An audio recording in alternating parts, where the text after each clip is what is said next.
Good morning everyone, welcome to CAT G online classes. अभी तक हमने सिग्निफिकेंट डिजिट के बारे में पढ़ा, राउंड ऑफ कैसे करते हैं नंबर्स को, वो पढ़ा हमने, उनके रूल्स को जाने। उसके ऊपर कुछ न्यूमेरिकल भी लगाया था। आई होप आपने इन चैप्टर एक्सरसाइज 2 से जो होमवर्क दिया गया था लास्ट क्लास में, उसके न्यूमेरिकल्स को आपने सॉल्व कर लिया होगा और साथ में उसके एग्जाम्पल्स को भी आपने अच्छे से लगाया होगा। तो आज हम स्टार्ट करने जा रहे हैं कि किसी भी क्वांटिटी को, लास्ट क्लास में हमने आपको ये बताया हुआ था कि एरर होता क्या है। तो एरर हमने बताया था कि एरर जो होता है वो होता है true value minus measured value. किसी भी फिजिकल क्वांटिटी को आप मेजर करोगे तो उसकी कुछ वैल्यू होगी और आप जो मेजर करोगे वो वैल्यू उस ट्रू वैल्यू से थोड़ा सा अलग आएगी, डिपेंडिंग ऑन कि आप कैसा इंस्ट्रूमेंट यूज करते हो। ठीक, तो उसमें उन दोनों का जो डिफरेंस होगा उसी को हम एरर नाम दिए थे। अच्छा, तो ये एरर पता चल गया। उसके बाद फिर ये हमने बोला था कि ट्रू वैल्यू कभी भी आप किसी चीज की नहीं पता लगा सकते। ठीक है, आप ये कर सकते हो कि अगर इंस्ट्रूमेंट आपने बहुत अच्छा यूज किया तो आप ट्रू वैल्यू के ज्यादा से ज्यादा नजदीक पहुंच सकते हो। ठीक है, लेकिन कभी भी एग्जैक्ट ट्रू वैल्यू आप नहीं पा सकते। तो फिर ये बात आती है कि जब ट्रू वैल्यू अपने को पता ही नहीं तो एरर को कैलकुलेट कैसे किया जाएगा। ठीक, तो इस चीज को भी आज सीखेंगे कि कैसे किसी एरर को कैलकुलेट किया जाएगा। ठीक है, और सबसे पहले हम ये आपको बताएंगे कि किसी भी फिजिकल क्वांटिटी को मेजर कैसे किया जाता है और उसको एरर के साथ लिखा कैसे जाता है। उसके बाद एरर के टाइप्स हम लोग पढ़ेंगे। उसके बाद कैसे एरर को एडिशन, सब्ट्रैक्शन, मल्टीप्लिकेशन और डिवीजन में यूज किया जाए, मतलब इनके अंदर कैसे एरर का प्रोपोगेशन होता है, ये सब सारा चीज हम सीखेंगे। ठीक, सबसे पहले हम ये देखते हैं कि किसी भी फिजिकल क्वांटिटी को मेजर करते समय जब आपने मेजर किया तो उसको फिर रिपोर्ट कैसे करोगे मेजर्ड क्वांटिटी को। ठीक है, तो ये चीज देखते हैं सबसे पहले। तो एक एग्जांपल लो, मान लो कि आप क्या करते हो, अपना वेइंग करने जाते हो, आप 60 केजी के हो। आप वेइंग मशीन पे खड़े होते हो, डिजिटल वेइंग मशीन पे, जिसमें मात्र केजी में रीडिंग आता है। मतलब कि 60 के बाद अगली रीडिंग कौन सी आएगी? 61। उसके बाद अगली रीडिंग 62। ठीक, तो अगर मान लीजिए कि आपका वेट 60 के पास 60 है। ठीक, आप उस वेइंग मशीन पे खड़े होते हो। अच्छा, वो वेइंग मशीन 60 रीडिंग शो कर रहा है। ठीक, अब ये सोचो कि अगर आप 60.99 केजी रहे होते तो भी वो वेइंग मशीन कितना शो कर रहा है? 60 केजी। क्योंकि वो जब आप 61 केजी से ज्यादा रहोगे तब वो क्या बताएगा? 61। जब 62 से थोड़ा सा ज्यादा या फिर 62 तक रहोगे तो 62 बताएगा। लेकिन अभी वो 61 बता रहा है। इसका मतलब क्या है कि आपकी जो वैल्यू है वेट की, वो कहाँ आपके कितने तक है? 61 से अगर थोड़ा भी कम हुआ तो फिर वो रीडिंग कितना शो करेगा? 60। तो अगर देखा जाए तो उस मशीन में जो वेट वो शो करेगा, उस मशीन, वो जो मशीन है वो कितना शो कर रहा है? 60 केजी। उसमें एरर कितने का हो सकता है? मैंने बताया जैसे कि 60.9999 भी कुछ रहा होता, मान लो थोड़ा सा भी छोटा है, तो उसको कितना बता रहा है? 60 केजी। इसका मतलब कि उसमें एरर कितने का मैक्सिमम आ सकता है? 1 केजी का। ठीक है, तो इसलिए जब भी फिजिक्स में आप किसी फिजिकल क्वांटिटी को मेजर करोगे तो इस तरीके से आपको एरर शो करना पड़ेगा। तो 60 प्लस माइनस 1, तो ये जो रीडिंग होगी ये आपको बताता है कि आपने ऐसा किस इंस्ट्रूमेंट से मेजर किया हुआ है जिसका लीस्ट काउंट कितना है? 1 केजी। ठीक है, तो ये जो लीस्ट काउंट एरर, इसी चीज को हम बोलते हैं लीस्ट काउंट एरर या मैक्सिमम परमिसिबल एरर। इसकी बहुत ज्यादा इंपॉर्टेंस है। इवन जब आप इंजीनियरिंग में जाओगे तो इंजीनियरिंग में तो ऐसा होगा कि आप जिस फाइल में, ठीक है, आप नहीं लिखोगे और ऐसे एक्सपेरिमेंट को जमा करोगे, एग्जामिनर क्या करेगा? जो फाइल चेक करेगा तुरंत इधर उधर फेंक देगा आपकी फाइल। ठीक, तो सबसे पहले तो ये वेट का एक एग्जांपल ले लिया मैंने। उसी तरीके से टाइम का सोचो कि डिजिटल वॉच है, अगर मान लो कि इस समय कुछ टाइम हो रहा है, मान लो 40 सेकंड, कुछ बज के 40 सेकंड हो रहे हैं। ठीक, अब क्या है कि अगर आपने देखा 40 सेकंड हो रहे हैं तो सोचो कि वो जस्ट अगर 41 से थोड़ा सा पहले अगर आप टाइम लोगे तो भी तो वो डिजिटल क्लॉक क्या शो कर रहा होगा? 40 सेकंड शो कर रहा होगा। और जैसे ही 41 सेकंड बजेगा वो क्या करेगा कि 41 शो करना शुरू कर देगा। ठीक है, इसका मतलब कि 1 सेकंड तक वो क्या है, वहां पे डिजिटल वॉच के ऊपर जो रीडिंग होगी वो 40 पे रुकी होगी। और जैसे ही 41 अचीव होगा तुरंत रीडिंग चेंज होकर 41 हो जाएगी और 42 होने तक वो 41 शो करता रहेगा। इसका मतलब वहां पे एरर के चांसेस कितने हैं? 1 सेकंड का। ठीक, तो अगर मान लीजिए आप टाइम भी अगर कुछ लिखते हो, मान लो उस मशीन से आप टाइम का मेजरमेंट करते हो, टाइम स्पैन का, ठीक, आप ये देखते हो कि आपको एक जगह से दूसरी जगह जाने में कितना सेकंड लगा। ठीक, तो अगर मान लीजिए आप टाइम मेजर करते हो तो टाइम को भी रिपोर्ट करने का सही तरीका कितना होगा? मान लीजिए आपको 15 सेकंड लगे तो आप लिखोगे 15 सेकंड प्लस माइनस 1 सेकंड। ठीक है, इस तरीके से रीडिंग होनी चाहिए। ठीक, एक एग्जांपल लेता हूं मैं लेंथ को मेजर करने का, वो आप नोट भी करिएगा। ये तो मान लो इजी एग्जांपल है। तो सबसे पहले आते हैं कि किसी भी लेंथ को हम मेजर कैसे करते हैं। तो देखो बच्चा, लेंथ को मेजर करने के लिए क्या होता है कि जैसे मान लो कि ये मेजरिंग स्केल है, मान लो कि ये 0 1 2 3 इस तरीके से 4 5 6 7 और ये 8 यहाँ पे एक ले लेते हैं, 9 भी ले लेते हैं। चलो, तो ये सेंटीमीटर में चल रहा है सब कुछ।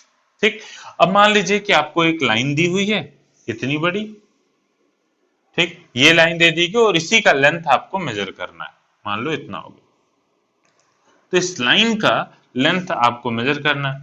तो इसको मेजर करने का क्या तरीका होगा? सबसे पहले आप इसकी इनिशियल वैल्यू मेजर करोगे, ये लाइन इनिशियल कहां से स्टार्ट हुई है और कहां तक गई है फाइनल वैल्यू। फाइनल में से इनिशियल को माइनस कर दोगे तो आपको पता चल जाएगा कि इस लाइन की लेंथ कितनी। यही स्टैंडर्ड तरीका है किसी भी लेंथ को मेजर करने का। आप करते क्या हो किसी भी लेंथ को? आप अपने स्कूल टाइम में क्या करते हो? आप सबसे पहले क्या करोगे कि जो लाइन की लेंथ मेजर करनी है वहां पे स्केल के 0 को रखते हो। ठीक, और फिर ये देखते हो कि कहां तक लाइन गई हुई है। मान लीजिए 5 सेंटीमीटर तक गया है तो आप अनजाने में वही काम करते हो। आप क्या करते हो? 5 सेंटीमीटर में से 0 माइनस करते हो, क्योंकि आपने स्केल का 0 जो है वो लाइन के इनिशियल पे रखा हुआ है। तो हम एक जनरल बात कर रहे हैं यहाँ पे। तो जनरल बात करें तो यहाँ पे इस लाइन की लेंथ को मेजर करना है, तो देखो इसकी इनिशियल वैल्यू कितनी लिखी जाएगी? तो इनिशियल वैल्यू इसकी होगी, इस लाइन का जो इनिशियल पॉइंट है, आप एक चीज देखो, ये 2 और 3 के बीच में आ रहा है। तो लास्ट क्लास में मैंने बताया भी था कि आखिर में वैल्यू क्या रिपोर्ट होनी चाहिए यहाँ पे, 2 या 3 या 2.5। तो मैंने बोला था कि रीडिंग लेते समय अपनी भावनाओं को इंस्ट्रूमेंट के साथ मत जोड़ना कि 2 और 3 के बीच में है तो हम इसको 2.5 के आसपास बोल देते हैं, ऐसा नहीं है। आप क्या करोगे, यहाँ पे एक कन्वेंशन होता है कि अगर 2 और 3 के बीच में है तो हम लोअर वाली वैल्यू रिपोर्ट करते हैं। इसका मतलब इस लाइन का स्टार्टिंग कहां पे है? 2 सेंटीमीटर पे। ठीक, अच्छा, फिर उसके बाद आप एक चीज देखो कि इसका एंड कहां पे हुआ है? तो एंड हुआ है यहाँ पे, देखो 7 सेंटीमीटर, 7 और 8 के बीच में है, इसका मतलब 7 पे। तो अगर मान लीजिए कि इसकी वैल्यू अपने को लिखनी है कि इस लाइन की लेंथ कितनी है, तो इस लाइन की लेंथ है, लेंथ ये हो गया 7 माइनस 2 और ये 5 सेंटीमीटर के बराबर। अब बात करते हैं कि इसमें एरर कितने का होगा। ये तो आपने बोल दिया कि 5 सेंटीमीटर है, एरर के चांसेस क्या क्या हैं, एरर पे भी आते हैं। अब देखो, अब ये सोचो कि ये 5 सेंटीमीटर आपने मेजर किया हुआ है, लाइन की लेंथ मिनिमम से मिनिमम कितनी हो सकती है? अब देखो, ये हो सकता था कि लाइन अगर मिनिमम आप रखते तो क्या रखते, 3 से जस्ट थोड़ा सा इधर रहता, तो 3 से जस्ट थोड़ा सा अगर इधर से इधर ये लाइन शुरू होता तो भी आप उसको कितना लिखते, 2। और आप ये सोचो कि 7 से जस्ट थोड़ा सा आगे ये लाइन खत्म होता तो भी आप उसको कितना लिखते, 7। तो 7 माइनस 2 कितना आया, 5। लेकिन एक्चुअल में उसकी वैल्यू कितनी है? तो आप ये सोचो, मिनिमम जो इस लाइन की लेंथ हो सकती थी और फिर भी उसकी रीडिंग 5 सेंटीमीटर आती, तो वो लेंथ कितनी होती, 3 से जस्ट थोड़ा सा पहले और इधर 7 से जस्ट थोड़ा सा बाद। तो इसका मतलब कि लगभग उस लाइन की लेंथ कितनी, 1 2 3 4, तो मिनिमम कितना, 4 सेंटीमीटर। ठीक, अब सोचो मैक्सिमम की वैल्यू देखते हैं। तो मैक्सिमम लाइन की लेंथ कितना हम कर सकते हैं ताकि फिर भी उसकी रीडिंग कितनी रहे, 5 सेंटीमीटर। तो सोचो, अगर 2 से ज्यादा लेंथ सोचना है तो 2 से जस्ट बाद में ये लाइन शुरू होती और 8 से जस्ट पहले ये खत्म होती। ठीक है, तो फिर इस लाइन की लेंथ कितनी होती, 2 से लेके 8 तक लगभग मतलब कि 6 सेंटीमीटर के आसपास। तो ये 6 सेंटीमीटर। तो आप सोचिए कि अगर आपने इस लाइन की लेंथ 5 सेंटीमीटर लिखी है तो ऐसा भी हो सकता था कि लाइन की लेंथ जो होती वो 4 सेंटीमीटर के आसपास होती, तो भी उसकी रीडिंग कितनी लिखी जाती, 5 सेंटीमीटर। जैसे मान लो कि 4 सेंटीमीटर वाली कौन सी मैं बात बोल रहा हूं कि 3 से जस्ट थोड़ा पहले ये लाइन रहता, तो हमने कंडीशन क्या रखा है कि अगर 2 3 के बीच में है तो हम रीडिंग क्या नोट करेंगे, 2। और सोचो 7 के जस्ट बाद में रहता तो 7 और 8 के बीच में है तो रीडिंग क्या नोट करेंगे, 7। तो final reading 7, initial reading 2, 7 minus 2 5। ठीक है, सॉरी 3 था ना, हाँ। तो 7 एक रीडिंग और एक 3, तो 7 माइनस 3 4।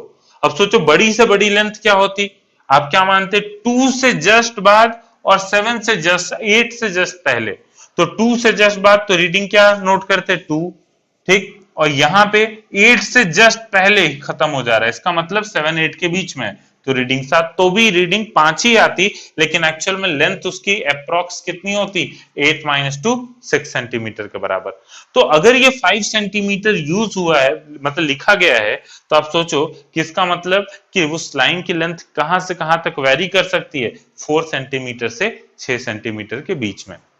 तो ये एक एग्जांपल है जहां से मैं ये समझाने की कोशिश कर रहा हूं कि लाइन की लेंथ अगर 5 सेंटीमीटर है तो इसका मतलब उसके अंदर एरर कितना हो सकता है। देखो लाइन की लेंथ आप रिपोर्ट तो करोगे 5 सेंटीमीटर, लेकिन एक्चुअल में उस लाइन की लेंथ कहां से कहां के बीच में वेरी कर रही है, 4 सेंटीमीटर से 6 सेंटीमीटर के बीच में। तो इसीलिए जो रीडिंग इस लाइन की लेंथ की आप लिखोगे, तो रीडिंग जब भी आप एक्सपेरिमेंट में रिपोर्ट करोगे वो इस तरीके से रिपोर्ट करोगे, 5 सेंटीमीटर तो आपकी रीडिंग आई है, प्लस माइनस वेरिएशन इसके अंदर कितना बच्चों, 1 सेंटीमीटर का। तो ये 1 सेंटीमीटर का वेरिएशन जो होगा वो एरर के तरीके से इस तरीके से लिखा जाएगा। बात समझ में आई। तो 1 सेंटीमीटर एक्चुअल में आप क्या देख रहे हो, ये क्या है, इस इंस्ट्रूमेंट का लीस्ट काउंट है। तो जैसा मैंने वेट का बताया था, टाइम का बताया था, वैसे ही यहाँ पे इस लेंथ का भी क्या है, ये लीस्ट काउंट है। ठीक है, तो इस स्केल का लीस्ट काउंट 1 सेंटीमीटर है, तो इस रीडिंग में प्लस माइनस 1 सेंटीमीटर। अगर मान लो यहाँ पे मिलीमीटर के भी पॉइंट्स रहते हैं तो फिर यहाँ पे कितना लिखते हैं, प्लस माइनस 0.1 सेंटीमीटर लिखते हैं। ठीक है, तो ये जो आप 1 सेंटीमीटर लिख रहे हो ना, इसको हम बोलते हैं लीस्ट काउंट एरर या फिर मैक्सिमम परमिसिबल एरर। इसके साथ देखो कुछ किया नहीं जा सकता, ठीक है, क्योंकि मैक्सिमम परमिसिबल उतना एरर होना ही होना है भाई। इंस्ट्रूमेंट जैसा रहेगा वैसा ही तो रीडिंग आप निकालोगे। ऐसा थोड़ी ना कि सेंटीमीटर वाला इंस्ट्रूमेंट दिया जाए और आपसे पूछा जाए कि भैया मिलीमीटर के एक्यूरेसी का रीडिंग बताओ, मिलीमीटर के प्रिसीजन तक जाओ, ऐसा नहीं कर सकते आप। ठीक, तो इसी तरीके से इसीलिए इसको बोला जाता है मैक्सिमम परमिसिबल एरर या फिर least count error. I hope आपको बात समझ में आ रही होगी। ठीक, तो किसी भी रीडिंग को हमेशा इस तरीके से रिपोर्ट किया जाता है। ठीक, तो इसको हम बोलते हैं लीस्ट काउंट एरर या फिर इसको मैक्सिमम परमिसिबल एरर भी आप बोल सकते हो। ठीक, अब आते हैं अगला टॉपिक जो कि है टाइप ऑफ एरर। तो ये एक, तो मैंने एरर का एग्जांपल की कैसे रीडिंग को रिपोर्ट करते हैं ये मैंने बताया। अब आते हैं टाइप ऑफ एरर पे। तो एरर देखते हैं कि कितने टाइप के एरर हो सकते हैं, मतलब कि जितने भी एरर हैं उनको 2 कैटेगरी में देखो डाला गया है। ठीक, तो 2 कैटेगरी में डाले हैं हम। एक टाइप है, पहला जो टाइप है वो है systematic error. Error can be classified into 2 categories. ठीक, पहला है सिस्टमैटिक एरर। अब सिस्टमैटिक एरर क्या है, देखिए सिस्टमैटिक और दूसरा है रैंडम एरर। सिस्टमैटिक एरर का मतलब ये, जो कि सिस्टमैटिक एरर में क्या होता है कि आपको एरर के सोर्स के बारे में पता होता है कि आखिर में ये एरर आ क्यों रहा है आपके कैलकुलेशन में। फॉर एग्जाम्पल बात करते हैं, मान लो आप दुकान पे गए कोई सामान लेने के लिए, आपको मान लो 100 ग्राम कुछ खरीदना है, मान लो चीनी खरीदना है, आप 100 ग्राम चीनी लेने के लिए गए। अब दुकानदार के पास जो डिजिटल तराजू है उसमें 10 ग्राम पहले से ही रीडिंग शो कर रहा है। ठीक, तो 10 ग्राम पहले से ही शो कर रहा था और अब क्या है कि आप उसने क्या किया, 100 ग्राम तक मेजर करके दे दिया। तो बताओ क्या आपको एग्जैक्ट 100 ग्राम मिलेगा सामान, नहीं, क्योंकि 10 पहले से शो कर रहा था, अगर वो 0 शो करता और फिर वो 100 ग्राम देता तब आपको 100 ग्राम सामान मिलता, लेकिन वो पहले से ही 10 शो कर रहा था, इसका मतलब अभी आपको सामान कितना मिला, 90 ग्राम मिला, 90 ग्राम। ठीक, तो वहां पे एरर आई 10 ग्राम की। ठीक, तो ये आपको पता है कि वो क्यों एरर आ रहा है, क्योंकि वो रीडिंग पहले से ही 0 पे सेट नहीं थी। ठीक है, तो सिस्टमैटिक एरर में क्या होता है कि अपने को सोर्स का पता होता है। एक और एग्जांपल लेते हैं, मान लो जैसे कोई दर्जी है, कपड़ा सिल रहा है, कपड़ा काटते काटते उसने क्या किया, अपना मेजरमेंट करने वाला फीता भी काट दिया। ठीक, अब वो दर्जी गरीब है, वो कहां से नया फीता लाया, उसने क्या किया, उसी फीते को क्या किया, जैसे मान लो कि वो फीता पूरा टोटल स्ट्रिप जो होता है 100 सेंटीमीटर का होता है, मतलब 1 मीटर बड़ा। ठीक, 1 मीटर में 100 सेंटीमीटर। अब उसने क्या अपना जुगाड़ लगाया, उसने क्या किया, उस मीटर को एक एक सेंटीमीटर ओवरलैप करके, ठीक है, सिल दिया उसने। अब सोचो, एक एक सेंटीमीटर ओवरलैप कर दिया, तो अब वो जो स्ट्रिप थी उसकी 1 मीटर की, मतलब 100 सेंटीमीटर की, उसकी लेंथ अब कितनी हो जाएगी, सोच के बताओ। 98 नहीं, 99 सेंटीमीटर, क्योंकि एक एक सेंटीमीटर खत्म होके 1 सेंटीमीटर बन गया ना। इस वाले स्ट्रिप का 1 सेंटीमीटर, इस वाले एक स्ट्रिप का 1 सेंटीमीटर मिलके टोटल 1 सेंटीमीटर बन गया ओवरलैप होने की वजह से। तो टोटल अब वो स्ट्रिप 99 सेंटीमीटर की हो चुकी है। तो अगर वो दर्जी 1 मीटर कपड़ा उस स्ट्रिप से मेजर करता है, तो एक्चुअल में वो कपड़ा कितना होगा, 99 सेंटीमीटर होगा। तो क्या इस एरर को दूर किया जा सकता है? ऑफ कोर्स दूर किया जा सकता है। ठीक है, आपको पता है कि वो 1 सेंटीमीटर गलत रीडिंग शो कर रहा है। ठीक है, तो आप 1 सेंटीमीटर सब्ट्रैक्ट कर दोगे, जो भी मान लीजिए आपने उस मीटर से 2 मीटर कपड़ा नापा, तो आपको पता है कि वो हर एक मीटर में 1 सेंटीमीटर छोटा बता रहा है, तो आप क्या बोलोगे कि वो एक्चुअल में 2 मीटर ना होके या 200 सेंटीमीटर ना होके वो कपड़ा कितना लेंथ का है, 198 सेंटीमीटर का है। उसी तरीके से 100 ग्राम चीनी आप लेने गए थे, वो 10 ग्राम पहले से ही शो कर रहा था, और आपको 100 ग्राम सामान लेना है, तो आप कितना उससे सामान लोगे, 110 ग्राम तक जाओगे उस तराजू के ऊपर, ताकि 110 ग्राम माइनस 10 ग्राम, शुरू में वो 10 ग्राम से स्टार्ट हुआ ना, तो अब जाके टोटल सामान आपको कितना मिला, 100 ग्राम मिला। तो ये जो सिस्टम के अंदर एरर होते हैं, जो आपको पता होता है कि किस वजह से एरर आ रहे हैं, इनको हम बोलते हैं सिस्टमैटिक एरर। साथ में इनके साइन आपको पता होते हैं कि ये पॉजिटिव में है कि नेगेटिव में है। ठीक है, मतलब कि जो रीडिंग आनी चाहिए उससे ये एक्स्ट्रा मेजर कर रहा है, या रीडिंग आनी चाहिए उससे कम मेजर कर रहा है, ये सारा कुछ आपको पता होता है। और इस टाइप के एरर एलिमिनेट किए जा सकते हैं, क्योंकि हमें इसके सोर्स के बारे में इसका जानकारी है। ठीक है, तो इस टाइप के एरर को बोला जाता है सिस्टमैटिक एरर। तो इसमें लिखेंगे कि सिस्टमैटिक एरर में source of error is known. ठीक, तो एरर का सोर्स अपने को पता है। अब ये होता क्यों है, इट अकर्स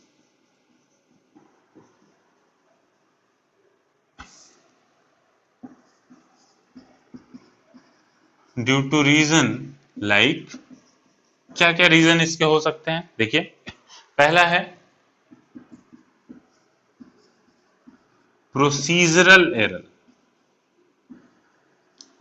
मतलब कि आप जो एक्सपेरिमेंट कर रहे हो उस एक्सपेरिमेंट में ही गलती है, या फिर इसको हम बोलते हैं एक और नाम, इम्परफेक्शन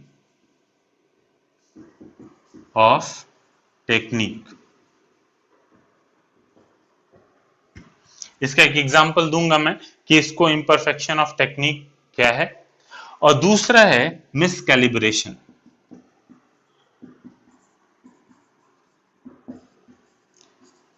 कैलिब्रेशन का मतलब क्या होता है बच्चों, या फिर इसको बोलते हैं इंस्ट्रूमेंटल एरर।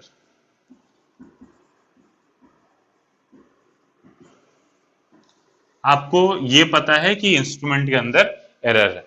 तो देखो, पहला है प्रोसीजरल एरर या फिर imperfection technique, imperfection of technique.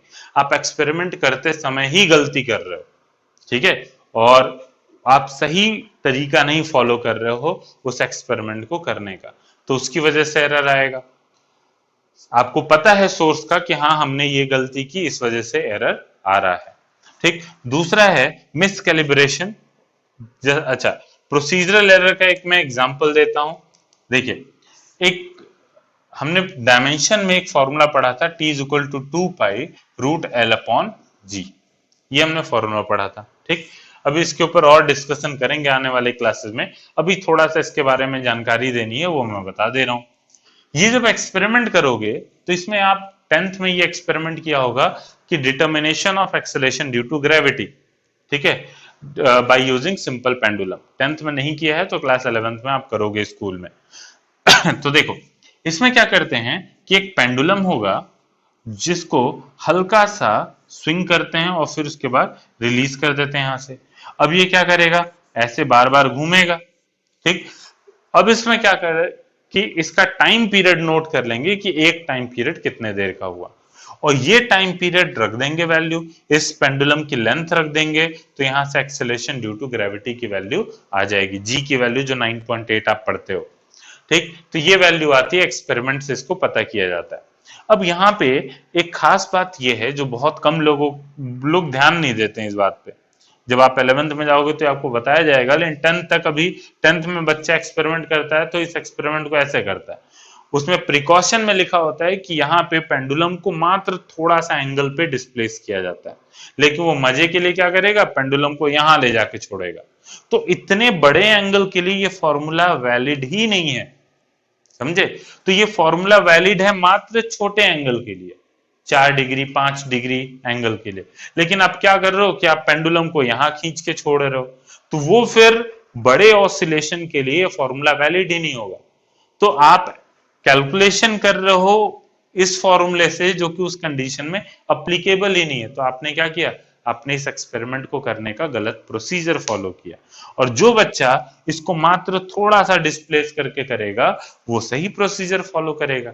ठीक है, तो इसको हम बोलते हैं प्रोसीजरल एरर, मतलब कि आप सही प्रोसीजर फॉलो नहीं कर रहे हो एक्सपेरिमेंट करने का। अच्छा, दूसरा है मिसकैलिब्रेशन। मिसकैलिब्रेशन जैसे वही हमने बताया कि इलेक्ट्रॉनिक तराजू है, उसके ऊपर पहले से कुछ रीडिंग शो कर रही है। उसमें देखोगे बच्चों एक छोटा सा ऑप्शन होता है टेयर का। वो टेयर ऑप्शन दबा देने से क्या होता है कि जो भी, अगर उसके ऊपर कुछ सामान भी पड़ा हुआ है तो वो जीरो पे सेट हो जाता है। तो आपने अगर कैलिब्रेशन प्रॉपर नहीं किया है तो फिर इंस्ट्रूमेंट आपकी गलत रीडिंग दे सकती है। ठीक, तो ये दो एरर हो गए, प्रोसीजरल एरर या मिसकैलिब्रेशन, या फिर इसको इंस्ट्रूमेंटल एरर भी बोला जाता है। ठीक, अच्छा, इसका बेस्ट एग्जांपल जो है सिस्टमैटिक एरर का, वही जैसे मैंने बोला कि टेयर वाला जो ऑप्शन है। अच्छा, मोस्ट ऑफ द क्वेश्चन आपको जो आएंगे ना, ये इसी एग्जांपल से, जो केस मैं अभी लेने जा रहा हूं। तो इसके ऊपर तो कोई क्वेश्चन नहीं पूछा है कौन सा एरर सिस्टमैटिक है कौन सा रैंडम है, ये सारा कुछ। ठीक है, अभी जो बताने जा रहे हैं इसका बेस्ट एग्जांपल जो है वो है जीरो एरर। ठीक, एग्जांपल इसका जीरो एरर। जीरो एरर क्या होता है बच्चों, अभी इसको डिटेल में हम लोग और पढ़ेंगे जब हम वर्नियर कैलिपर और स्क्रू गेज पढ़ेंगे। जब किसी इंस्ट्रूमेंट में आप रीडिंग लेते समय स्टार्टिंग में ही कुछ पहले से ही रीडिंग शो कर रही होती है तो उसको हम बोलते हैं जीरो एरर। मान लीजिए आप दुकान पे सामान लेने गए, वहां पे पहले से -20 ग्राम शो कर रहा है। ठीक, और आप क्या किए, 100 ग्राम चीनी खरीद लिए। ठीक, तो पहले -20 शो कर रहा था तराजू में, अब जाके वहां पे डिजिटल वेइंग बैलेंस पे शो कर रहा है मान लो 100 ग्राम। तो एक्चुअल में आपको कितना सामान मिला, 120 ग्राम का सामान मिला। ठीक है, तो इस टाइप के एरर को बोलते हैं जीरो एरर, जो पहले से ही जीरो पे सेट नहीं है, वो पहले से ही कुछ रीडिंग शो कर रहा है, तो इसको हम जीरो एरर बोलते हैं। तो जीरो एरर दो तरीके के होते हैं, एक होता है पॉजिटिव जीरो एरर और एक नेगेटिव जीरो एरर। तो पहला है जैसे मान लो पॉजिटिव जीरो एरर, मतलब कि इंस्ट्रूमेंट रीडिंग के समय पहले से ही कुछ रीडिंग शो कर रहा है। तो सोचो एक्चुअल वैल्यू पता करने के लिए ये सब्ट्रैक्ट होना चाहिए रीडिंग में से या ऐड होना चाहिए। जैसे कि मैंने एग्जांपल लिया था 10 ग्राम का, कि अगर डिजिटल वेइंग मशीन में पहले से 10 ग्राम रीडिंग शो कर रहा है और आप 100 ग्राम तक गए, तो एक्चुअल में आपको सामान कितना मिला, 100 - 10 मतलब 90 ग्राम के बराबर। तो जो पॉजिटिव जीरो एरर है इसको हम कैसे मैनेज करते हैं, इट शुड बी सब्ट्रैक्टेड। ठीक है, इसको रीडिंग में से सब्ट्रैक्ट करोगे तब आपको मेजर्ड क्वांटिटी पता चलेगी। अच्छा, दूसरा है negative zero error. Negative zero error. ये क्या होता है कि नेगेटिव में जैसे मैंने बताया -20 ग्राम पहले से ही शो कर रहा है और आप 100 ग्राम सामान लेते हो, तो एक्चुअल में आपको कितना मिला, 120 ग्राम सामान मिला। ठीक है, तो नेगेटिव जीरो एरर में क्या, इसको कैसे मैनेज करना चाहिए, मतलब आपको मेजर्ड क्वांटिटी वैल्यू पता करनी है, तो कैसे आप करोगे, इसको ऐड करके। तो पहले -20 था और अब रीडिंग फाइनल 100 ग्राम है, तो इसका मतलब एक्चुअल में आपको सामान मिला 100 प्लस 20 120, तो it should be added। ठीक, तो ये पॉजिटिव जीरो एरर बच्चे मिस्टेक कर जाते हैं, उनको लगता है पॉजिटिव जीरो एरर का मतलब ऐड होगा और नेगेटिव का मतलब सब्ट्रैक्ट होगा, ऐसा नहीं है। ठीक है, आप इसके कॉन्सेप्ट को समझना। ठीक है, तो ये पूरा याद रहेगा आपको। अच्छा, खास बात और सिस्टमैटिक एरर का, कि ये सिस्टमैटिक एरर वेल नोन होते हैं, मतलब आपको पता है कि कितनी रीडिंग अपने को जोड़ना या घटाना है।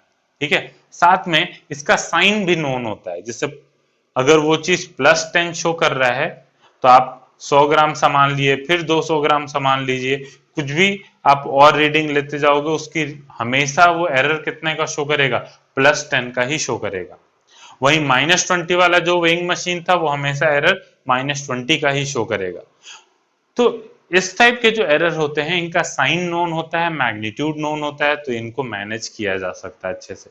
तो लास्ट में एक लाइन लिखिएगा इसके बाद, systematic error have same size and sign for all measurements, so they can be determined and can be removed। ठीक, कैलकुलेशन में से इनको हटाया जा सकता है। ठीक, अब उसके बाद आते हैं दूसरा जो टाइप है हमने बताया, वो है रैंडम एरर। तो देखो बच्चों, रैंडम एरर का क्या है, इसका कोई सोर्स पता नहीं होता, अपने को खुद ही नहीं पता है कि वो क्यों आ रहा है ये एरर। ठीक है, तो दूसरा जो है वो है रैंडम एरर।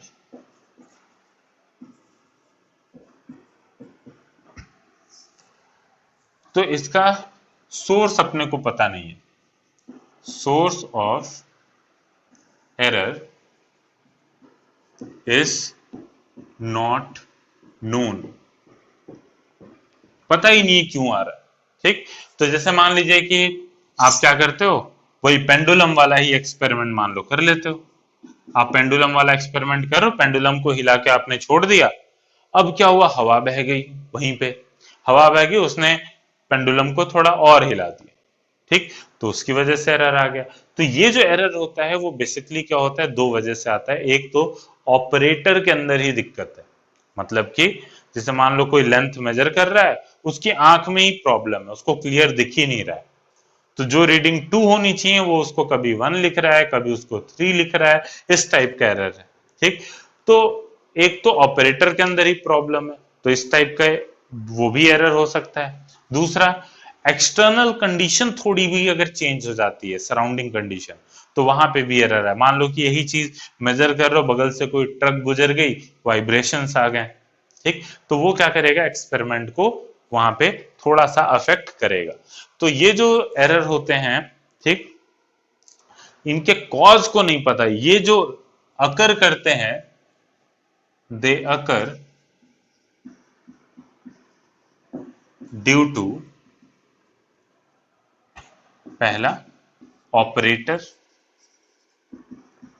ऑपरेटर ही दिक्कत वाला है, बताया मैंने, उसकी आंखें खराब हैं, ये एक एग्जांपल ले रहा हूं मैं। ठीक, और दूसरा है फ्लक्चुएशन इन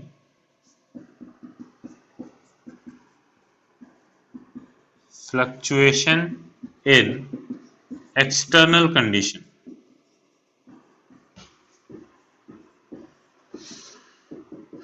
ठीक, अच्छा, अब ये जैसे मान लो कि किसी की आंख खराब है, वो कोई मेजरमेंट कर रहा है, तो ऐसा जरूरी थोड़ी है कि वो हमेशा बढ़ा के रीडिंग लेगा, वो तो ऐसा हो कभी बढ़ा के लेगा, कभी घटा के लेगा, इस टाइप से रीडिंग लेगा। तो ये जो रैंडम एरर होते हैं ना, वो ट्रू वैल्यू जो होती है उसके हमेशा कभी बढ़ के आते हैं, कभी घट के आते हैं, कभी ज्यादा कभी कम। ठीक है, तो ये एकदम रैंडम है, कभी पता नहीं है कि कितना का आएगा। तो ये जैसे मान लो कि ये अपना मेजर्ड वैल्यू होनी चाहिए थी, तो जब रैंडम एरर आएगा तो कभी ज्यादा वैल्यू आएगी, कभी कम आएगी, कभी ज्यादा कभी कम, इस टाइप की वैल्यू, मतलब ये ट्रू वैल्यू है। ठीक है, लेकिन आप एक्सपेरिमेंट कर रहे हो तो आप यहाँ इस तरीके से वैल्यूज को कभी ज्यादा कभी कम पा रहे हो। तो सोचो कि रैंडम एरर पॉजिटिव में भी आ सकता है, नेगेटिव भी आ सकता है। सिस्टमैटिक में क्या डिफरेंस था? सिस्टमैटिक अगर पॉजिटिव आ रहा था तो हर बार पॉजिटिव आ रहा था, अपने को पता था कि हर एक रीडिंग में वो कितना पॉजिटिव है, तो हम क्या कर सकते थे, उसको हटा सकते थे, माइनस कर देते हैं अगर पॉजिटिव में है तो, और वहीं अगर नेगेटिव में आ रहा है तो ऐड करते हैं। ठीक, और उसी तरीके से नेगेटिव में तो कम भी है तो कितने से कम है, क्या साइन है, ये अपने रैंडम में अपने को पता नहीं है। आपने रीडिंग मेजर की, कभी ज्यादा आ जाता है, कभी कम आ जाता है, कोई पता नहीं होता। ठीक, तो इस टाइप के एरर को दूर करने का तरीका क्या है? देखो, अगर हम इन सारी वैल्यूज का एवरेज ले लें तो क्या नजदीक पहुंचेंगे ट्रू वैल्यू के? बस यही एक तरीका है रैंडम एरर को मिनिमाइज करने का।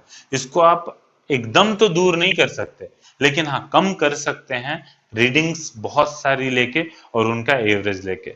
याद रखिएगा, जितनी ज्यादा रीडिंग्स आप लोगे उतना ज्यादा उनका एवरेज लेके आप ट्रू वैल्यू के नजदीक पहुंच सकते हो।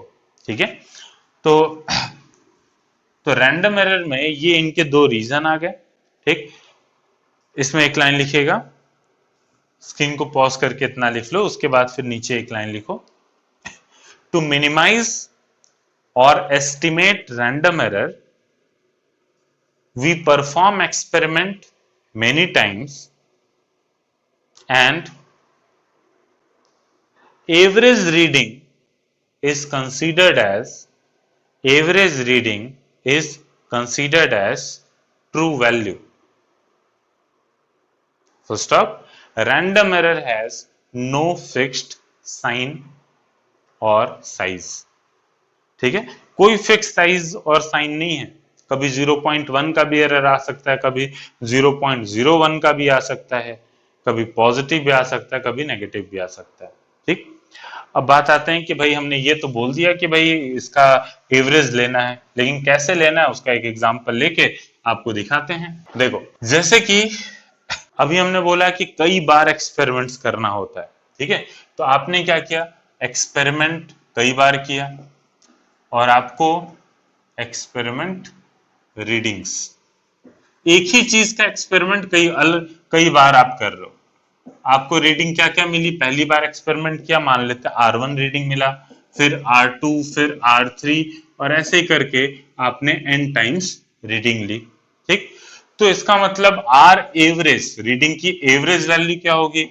R1 प्लस R2, और इसी तरीके से n तक जोड़ा जाए डिवाइडेड बाई n, ये एवरेज वैल्यू होगी। ठीक, अच्छा, उस रीडिंग की क्या अपने को ट्रू वैल्यू पता है? नहीं, अपनी मजबूरी है कि इसी को अपने को क्या करना पड़ेगा, ट्रू वैल्यू लेना पड़ेगा। ठीक है, तो this R average is considered as true value. इसको हम ट्रू वैल्यू की तरह कंसीडर करते हैं। ठीक है बच्चों, अब इसके बाद फिर अब बात आता है कि ठीक है, हमने ये तो मेजर कई बार एक्सपेरिमेंट किया, उनकी एवरेज वैल्यू ले लिया, वही हम रिपोर्ट करेंगे। ठीक, अब बात आती है कि एरर भी तो रिपोर्ट करना पड़ेगा रीडिंग के साथ। अभी तक यही तो सीखा कि रीडिंग के साथ उसके अंदर कितना पॉसिबल एरर है ये भी अपने को बताना पड़ेगा। तो ये हो गया। अब आते हैं कि एरर कितना होगा। तो एक टर्म होता है एब्सोल्यूट एरर। एब्सोल्यूट एरर को बताते हैं कि ट्रू वैल्यू में से, ट्रू वैल्यू कौन सी वैल्यू? एवरेज वैल्यू, उसमें से R1 कितना डिफरेंट आए। जैसे मान लो कि रीडिंग आपने पूरा एवरेज लिया और एवरेज आई 10 के बराबर। ठीक, और जबकि R1 था मान लो 9.8, तो इसका मतलब पहली रीडिंग में कितने का एरर? 0.2 का। तो करेंगे क्या, एब्सोल्यूट एरर इन R1, मतलब पहली रीडिंग में कितने का एरर आया? R average minus R1। ये जो बाहर दो लाइन हम ड्रॉ कर रहे हैं, ये मॉड का साइन होता है। इसका मतलब कि अपने को इसका मॉड वैल्यू लेना है। ठीक है, मान लो कि R एवरेज 10 होता और R1 10.2 होता, तो ये माइनस 0.2 आता ना, तो उसको हम कितना कंसीडर करते हैं? 0.2। ये मॉड वैल्यू पॉजिटिव में लाने के लिए, तो एब्सोल्यूट एरर पॉजिटिव ही होगा।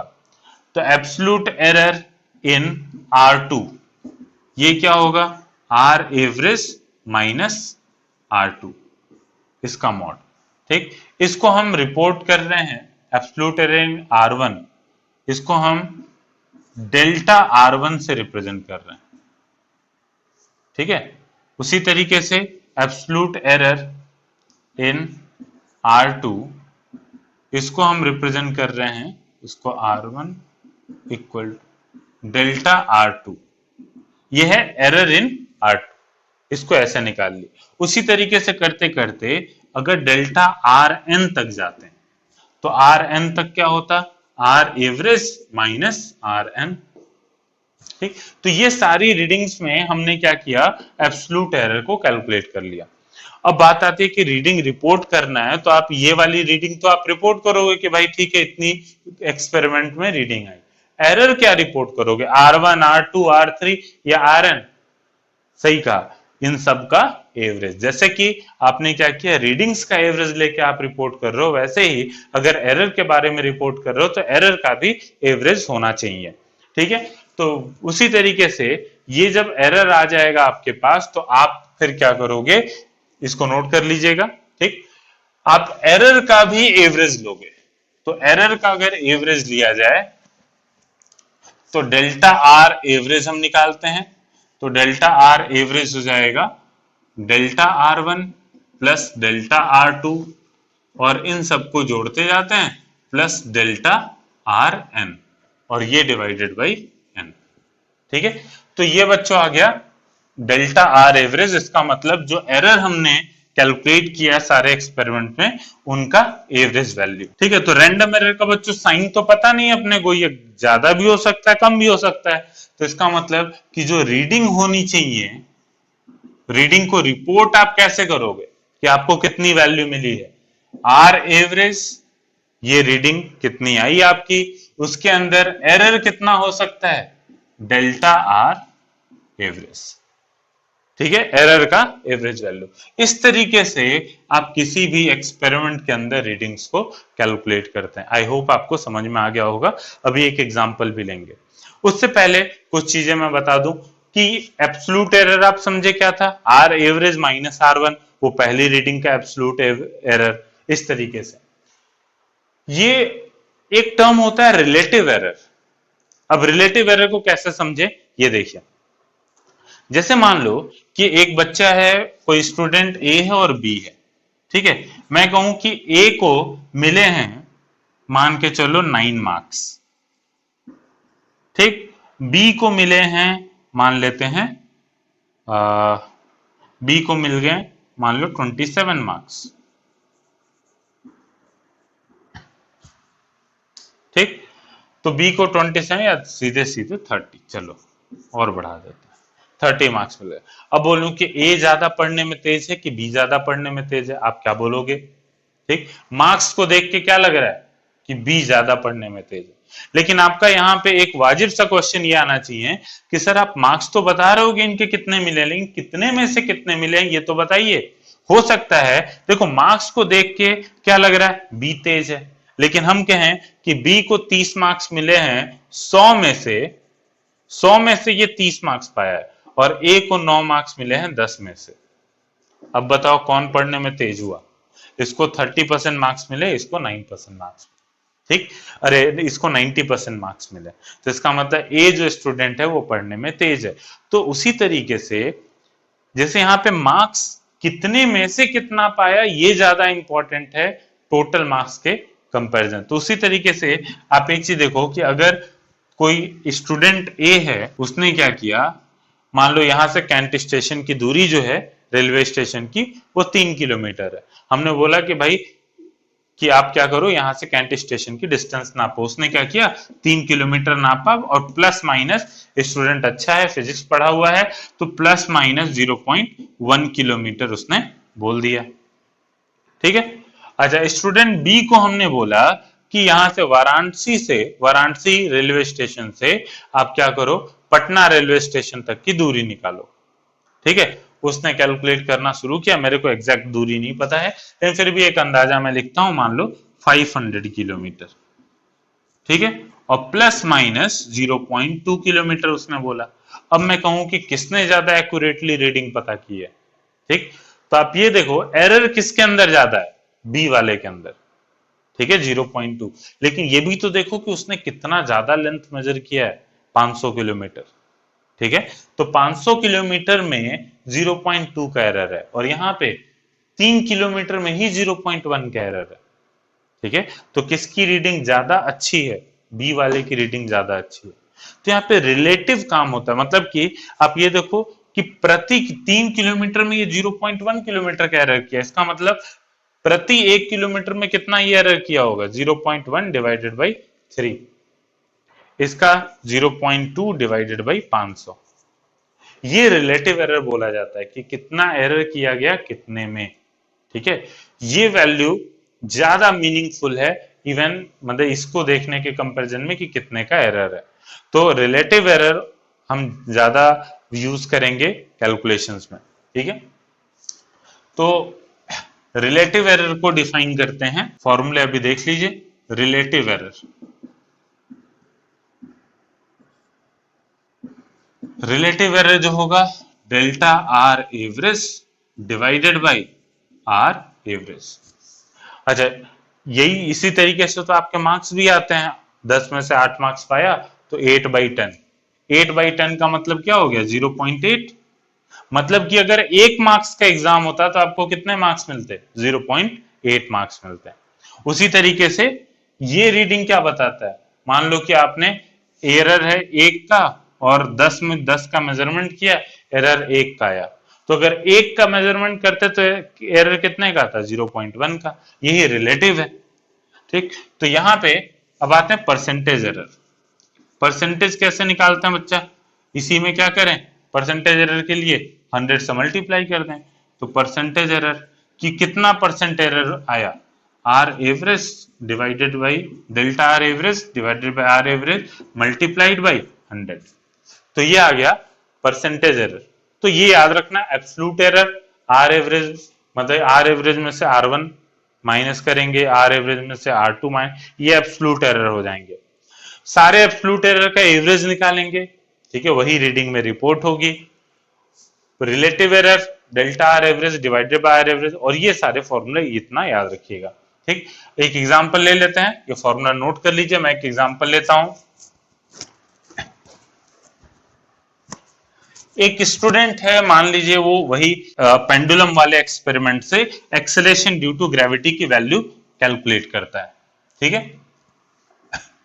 If a student measures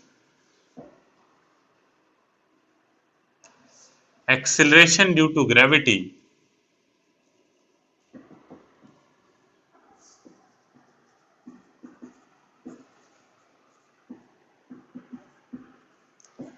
and notes following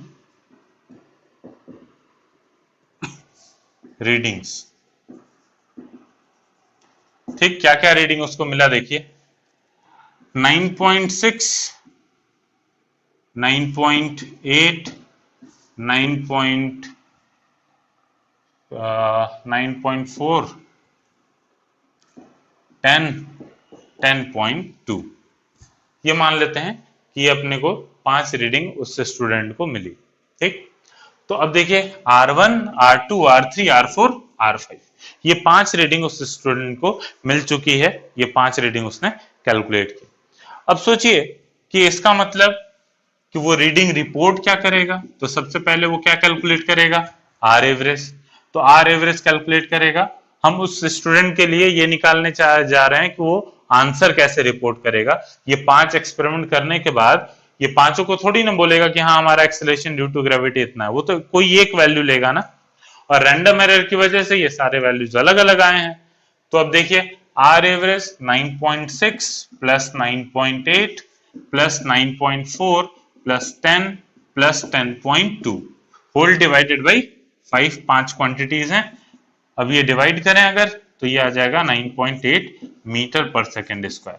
यहाँ पे ये सारी वैल्यूज हैं वो मीटर पर सेकेंड स्क्वायर है, एक्सेलरेशन है ना। तो 9.8 मीटर पर सेकेंड स्क्वायर उसकी वैल्यू आ गई। अब सोचो अगर R1 निकाले, डेल्टा R1 निकाला जाए, तो डेल्टा R1 क्या होगा, 9.8 minus 9.6, delta R2 9.8 minus 9.8, delta R3 9.8 minus 9.4, इस तरीके से हम लेंगे। और फिर डेल्टा R एवरेज निकालने के लिए उन सभी क्वांटिटीज का एवरेज, तो हम एक ही लाइन में लिख रहे हैं, देखिए 9.8 minus 9.6 plus 9.8 minus 9.8 plus 9.8 minus 9.4 plus, और ऐसे करके एक रीडिंग और 9.8 माइनस 10 और 9.8 माइनस 10.2। मैं बीच में एक रीडिंग छोड़ रहा हूं स्पेस की कमी की वजह से, माइनस 10.2। ठीक, और ये 5 है तो डिवाइडेड बाई 5 कर दें। ये कैलकुलेट करके देखिएगा कितना आता है। ये कैलकुलेट करके मेरे ख्याल से 0.28 आएगा, 0.28। ठीक है, ये वैल्यू इतनी आई। अब बात आते हैं रिपोर्ट आंसर कैसे हो, तो आई होप ये नोट कर लिया होगा। देखिए आंसर की रिपोर्टिंग कैसे होगी, तो रीडिंग जो होनी चाहिए वो रीडिंग इस तरीके से लिखी हो जानी चाहिए। 9.8 इसकी ट्रू वैल्यू आई, एवरेज वैल्यू, प्लस माइनस इसके अंदर वेरिएशन कितने का, 0.28 का, तो 0.28 इसके अंदर वेरिएशन, इतना मीटर पर सेकेंड स्क्वायर। ठीक, अब अगर मान लीजिए आपसे पूछा जाता व्हाट इज रिलेटिव एरर, तो रिलेटिव एरर हो जाता, रिलेटिव एरर की वैल्यू हो जाती 0.28 का एरर है कितने में, 9.8 में, ये रिलेटिव एरर हो जाता। अगर पूछा जाता परसेंटेज एरर बताइए, तो परसेंटेज एरर बराबर इसी को 100 से मल्टीप्लाई कर दें, 0.28 डिवाइडेड बाय 9.8 मल्टीप्लाइड बाय 100, ये परसेंटेज एरर हो जाता। ठीक, तो इस तरीके से वैल्यूज को कैलकुलेट किया जाता है किसी भी एक्सपेरिमेंट में। डिफरेंट, अगर कई सारे एक्सपेरिमेंट आप करते हो, अलग अलग रीडिंग लेते हो रैंडम एरर को मिनिमाइज करने के लिए, तो इस तरीके से पूरा कैलकुलेट होता है। Percentage error, relative error, absolute error, इस तरीके से कैलकुलेट होते हैं। ठीक, तो आज के लिए बस इतना ही रखते हैं कि नेक्स्ट क्लास में हम लोग उसी चीज का प्रोपोगेशन ऑफ एरर पढ़ेंगे कि एडिशन में कितना एरर होगा, मल्टीप्लिकेशन में कितना होगा। अभी के लिए नेक्स्ट लेक्चर के बाद, अभी आज तो आप ज्यादा कुछ नहीं कर पाओगे होमवर्क में, नेक्स्ट लेक्चर अटेंड करने के बाद आप इन चैप्टर एक्सरसाइज 2 को पूरा थॉरली लगा लीजिएगा। ओके, आज अभी के लिए इतना ही रखते हैं। Have a nice day, thank you.